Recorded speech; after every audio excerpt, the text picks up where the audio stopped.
दोस्तों, गौतम बुद्ध महान थे। वे बहुत दयालु व्यक्ति थे।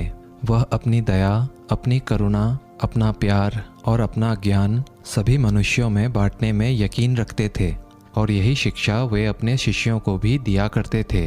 वैसे तो गौतम बुद्ध के हजारों शिष्य थे, लेकिन जब उनका कोई भी शिष्य बुद्धत्व को प्राप्त कर लेता तो गौतम बुद्ध उसे किसी एक दिशा में भेजते और उस शिष्य से कहते थे कि तुम वहाँ जाकर वहाँ के लोगों में अपने ज्ञान को बांटो, उन लोगों को जागरूक करो, लोगों को धर्म और ज्ञान के बारे में बताओ, उन लोगों की समस्याओं का समाधान करो, उनके अज्ञान को दूर करो।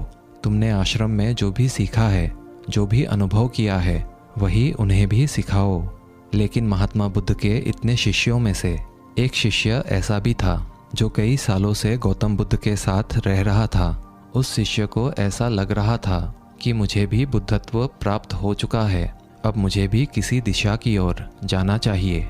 मैं भी अपना ज्ञान लोगों तक पहुंचाऊंगा और लोगों को जागरूक करूंगा। फिर वो शिष्य एक दिन महात्मा बुद्ध के पास आया और उनसे कहा कि हे बुद्ध, मुझे आपके पास शिक्षा ग्रहण करते हुए 6 साल हो चुके हैं। मैं इतने सालों से आपके साथ हूँ। आपने मुझे जो भी ज्ञान दिया है, जो भी आपने मुझे सिखाया है, वो सब कुछ मुझे बहुत अच्छे तरीके से याद है। मेरे बाद यहाँ पर आपके पास बहुत सारे शिष्य आए और आपने उन्हें किसी न किसी दिशा में ज्ञान का प्रचार करने के लिए भेज दिया, लेकिन आज तक आपने मुझे किसी भी दिशा के तरफ ज्ञान का प्रचार करने नहीं भेजा। ऐसा क्यों गुरुदेव? क्या मुझसे कोई गलती हो गई है या मुझ में कोई कमी है, या फिर कहीं आपको ये तो नहीं लगता कि मुझे बुद्धत्व प्राप्त नहीं हुआ है? उस शिष्य की यह बातें सुनकर गौतम बुद्ध मुस्कुराते हैं और फिर उस शिष्य से कहते हैं कि मेरे प्यारे शिष्य, तुम्हें बुद्धत्व प्राप्त हुआ है या नहीं, ये तो मैं नहीं जानता, ये तो तुम्हें ही पता लगाना होगा। गौतम बुद्ध की यह बात सुनकर वो शिष्य बोलता है कि हे गुरुदेव, आपने इन 6 सालों में जो कुछ भी मुझे सिखाया है, जो कुछ भी मुझे दिया है, जितना मुझे सिखाया गया है, वो सब कुछ मुझे मुँह ज़बानी याद है। आप चाहें तो मेरी परीक्षा ले सकते हो। मैं आपके हर प्रश्न का उत्तर देने में सक्षम हूँ। मैं बस इतना चाहता हूँ कि गुरुदेव, आप मुझे एक मौका अवश्य दें, मेरे ऊपर यकीन रखें और मेरा विश्वास करें, ताकि मैं और शिष्यों की तरह किसी दिशा में जाकर लोगों में ज्ञान बांट सकूं और आपके सिखाए ज्ञान को लोगों तक पहुंचा सकूं, उनका मार्गदर्शन कर सकूं, उनकी समस्याओं का समाधान कर सकूं। अपने शिष्य की बातों का जवाब देते हुए महात्मा बुद्ध ने कहा कि ज्ञान की बातें याद रखने से कुछ नहीं होता, इन्हें अपने जीवन के आचरण में उतारना भी जरूरी है, क्योंकि जब तक तुम खुद उन बातों को नहीं अपनाओगे, तब तक तुम किसी और से नहीं कह सकते कि वो भी इन बातों को अपना ले। अगर तुम ऐसा करोगे तो लोग तुम्हें मूर्ख समझेंगे और तुम्हारी बातों पर यकीन करने के बजाय वो तुम्हें गालियां देंगे, तुम्हें अपशब्द कहेंगे, बेवजह की तुम्हें बातें सुनाएंगे। गुरुदेव की बातें सुनकर वो शिष्य बोलता है कि हे गुरुदेव, चाहे कुछ भी हो, मुझे आप एक मौका अवश्य दें, जिससे कि मैं भी अपनी ख्याति को फैला सकूं, लोगों को अपना ज्ञान बांट सकूं। आप मेरे ऊपर एक बार भरोसा करके तो देखिए, मैं किसी को भी अपने ज्ञान से प्रभावित कर सकता हूँ। मैं लोगों को खूब ज्ञान दूंगा, उनके मन को ज्ञान से भर दूंगा, जिससे उनके जीवन में सुख, शांति और आनंद का संचार होगा और वह अपना बचा हुआ जीवन शांति से और सुख से व्यतीत कर सकेंगे। शिष्य की सारी बातें सुनकर महात्मा बुद्ध बोले, मेरे प्यारे शिष्य, तुम अभी इन सब के लिए तैयार नहीं हो। जब मुझे लगेगा कि तुम इन सब के लिए तैयार हो, तो मैं खुद ही तुम्हें किसी मार्ग पर, किसी दिशा पर ज्ञान का प्रचार करने के लिए भेज दूंगा। गौतम बुद्ध की ये बात सुनकर वो शिष्य उनसे कहता है, हे गुरुदेव, क्या आपने इतने वर्षों में मुझे इतना भी ज्ञान नहीं दिया है कि मैं उस ज्ञान से लोगों को प्रभावित कर सकूं? क्या आपको मेरे ऊपर थोड़ा सा भी यकीन नहीं है? क्या आप मेरे ऊपर बिल्कुल भी विश्वास नहीं करते? गुरुदेव, इन वर्षों में मैंने आपसे बहुत कुछ सीखा है, बहुत सारा ज्ञान आपसे अर्जित किया है। आप मुझे मेरे ज्ञान को सिद्ध करने का बस एक मौका दीजिए। गौतम बुद्ध सब कुछ जानते हुए भी उन्होंने अपने शिष्य को एक मौका दे दिया। वह अपने शिष्य से कहते हैं कि अच्छा ठीक है, कल तुम पूर्व दिशा की ओर जाना। तुम्हें कुछ दूर आगे जाने के बाद एक गांव मिलेगा। तुम्हें उस गांव से भिक्षा मांगकर लानी है और वहां पर रहने वाले सभी गांववासियों की अपने ज्ञान से सहायता करनी है। उनकी समस्याओं का समाधान करना है और वहां से आने के बाद मुझे सारी बात बतानी है कि कैसे किस प्रकार तुमने उन लोगों की मदद की। फिर महात्मा बुद्ध ने आगे अपने शिष्य से कहा कि कल सुबह सुबह ही तुम उस गांव के लिए निकल जाना। महात्मा बुद्ध की यह बात सुनकर वो शिष्य बहुत ही प्रसन्न हो जाता है, मानो उसकी खुशी का कोई ठिकाना है ही नहीं। उसने गौतम बुद्ध को प्रणाम किया और आज्ञा ली और अपने कुटिया की तरफ चला गया। वो शिष्य बहुत ज़्यादा प्रसन्न था। प्रसन्नता के कारण उसे रात भर नींद नहीं आती है। वह सुबह होने का इंतज़ार करने लगा कि कब जल्दी से सुबह होगी। वह पूरी रात अपने ज्ञान को इकट्ठा करते रहा, समेटता रहा। वह मन ही मन ये सोच रहा था कि कल मैं अपने ज्ञान की ऐसी परम छाप छोड़ूंगा, ऐसी ऐसी ज्ञान की बातें बताऊंगा कि वहाँ के लोग मेरे से प्रभावित हो जाएंगे और साथ ही गौतम बुद्ध भी मेरे से प्रभावित हो जाएंगे और फिर मेरे ऊपर किए गए भरोसे पर उन्हें बहुत ही ज़्यादा गर्व होगा। बस ये सारी बातें सोच सोच कर वो शिष्य बहुत ही ज़्यादा उत्साहित हो रहा था।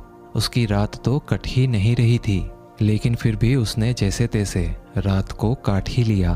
फिर सुबह होते ही प्रातःकाल जल्दी ही वह गौतम बुद्ध के पास आया, उनको प्रणाम किया और उनका आशीर्वाद लेकर पूर्व दिशा की ओर चला गया।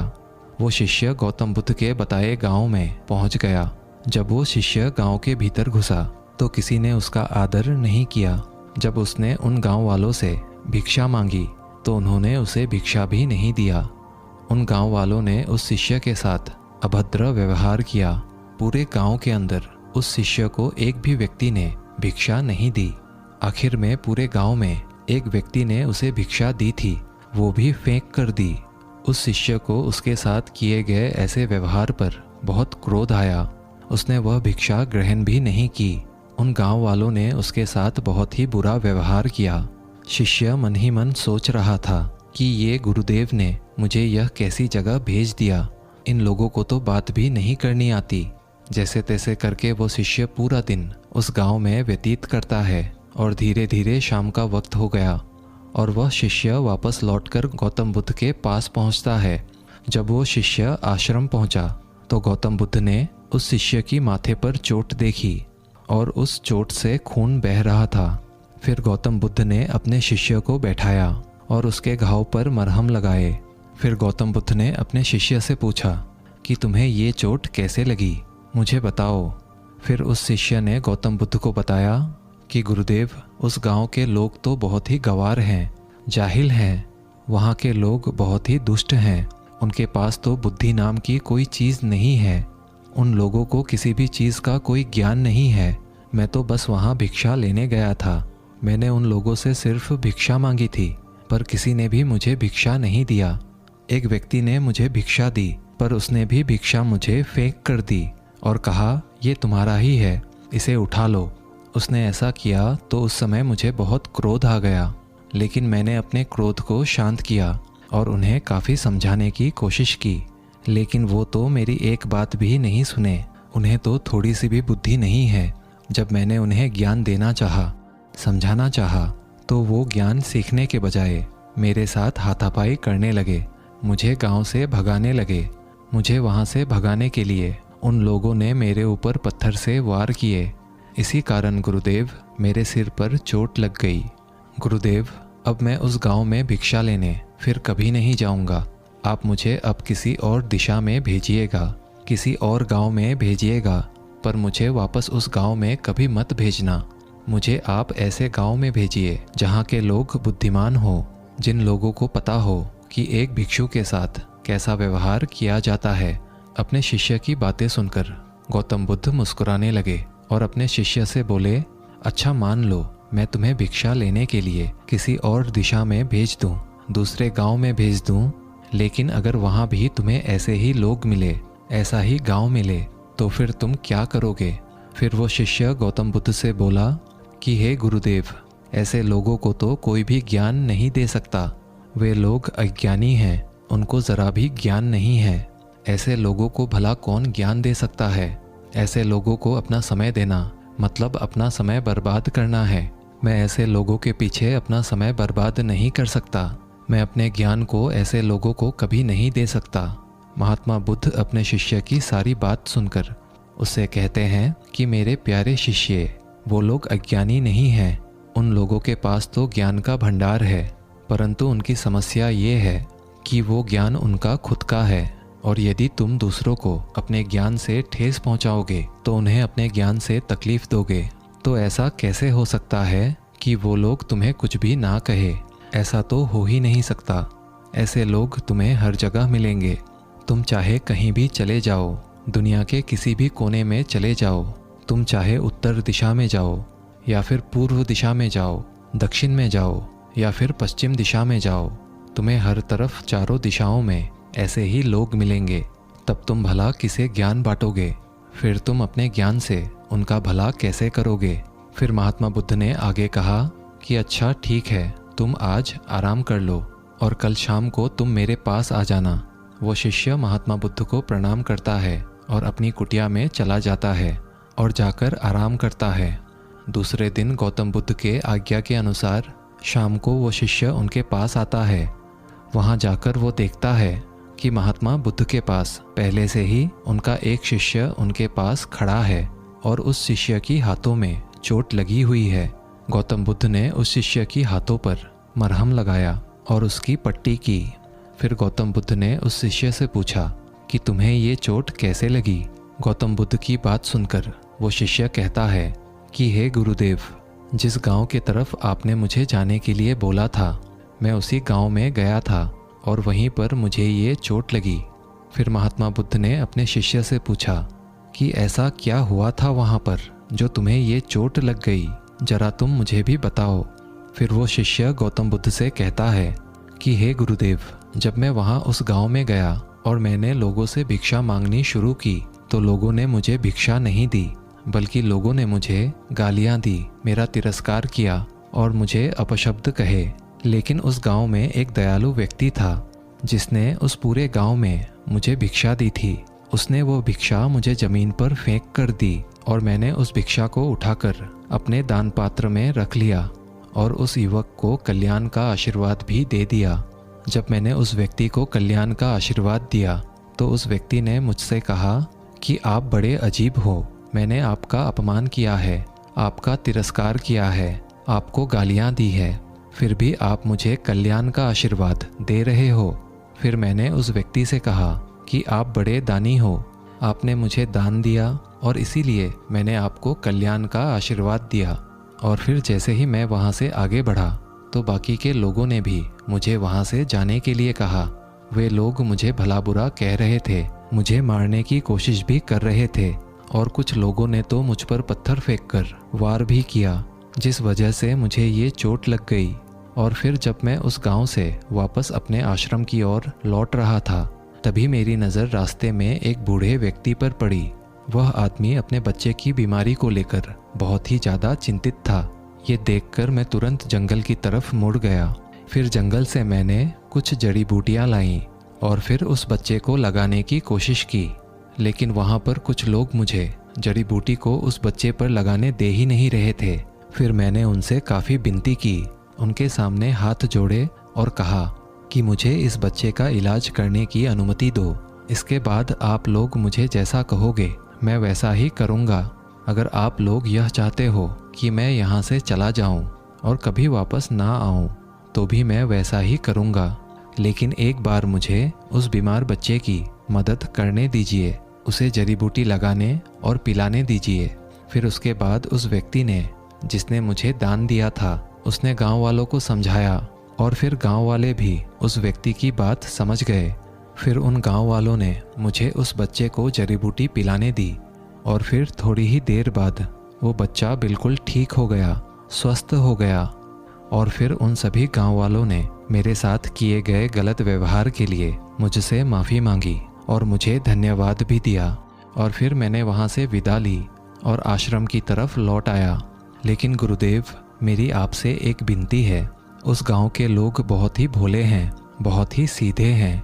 उन लोगों को अभी बहुत कुछ सीखना है, तो क्या उस गांव में मैं रोज भिक्षा मांगने जा सकता हूँ। अगर आप मुझे अनुमति दें तो मैं रोज उसी गांव में जाना पसंद करूँगा।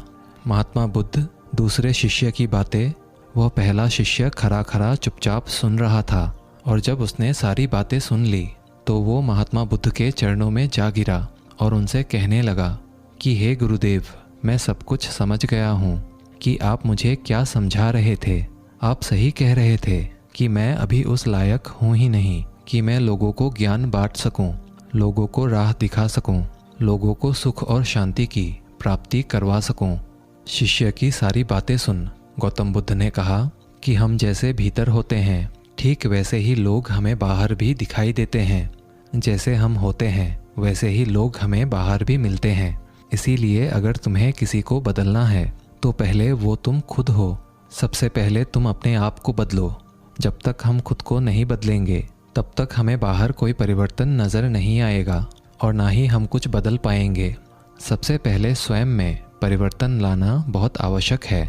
कोई भी ज्ञान किसी को देने से पहले उसे स्वयं के आचरण में लाना बहुत ही ज़्यादा ज़रूरी है। अगर तुम ऐसा नहीं करते हो तो तुम दूसरे लोगों के सामने हंसी का पात्र बन जाओगे। लोग आपको गलत नज़र से देखेंगे।